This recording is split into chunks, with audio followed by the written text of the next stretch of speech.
Liebe Fluggäste, wir möchten Sie jetzt mit den Sicherheitsvorkehrungen an Bord vertraut machen. Bitte lesen Sie die Informationskarte mit den Sicherheitshinweisen in der Sitztasche vor Ihnen sorgfältig durch. Sie finden darin wichtige Informationen für den Notfall. Bitte schließen und öffnen Sie Ihren Sitzgurt wie gezeigt.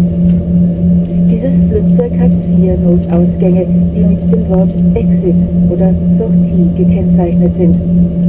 2 Ausgänge befinden sich im vorderen Teil und 2 über den Tragflächen. Ein Leuchtstreifen auf dem Boden zeigt Ihnen den Weg dorthin. Bitte merken Sie sich den nächstliegenden Ausgang. Liebe Fluggäste, wir zeigen Ihnen nun, wie Sie die Sauerstoffmasken benutzen.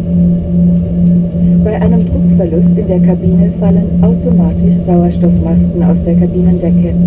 In diesem Fall ziehen Sie eine der Masken zu sich heran und drücken sie fest über Mund und Nase.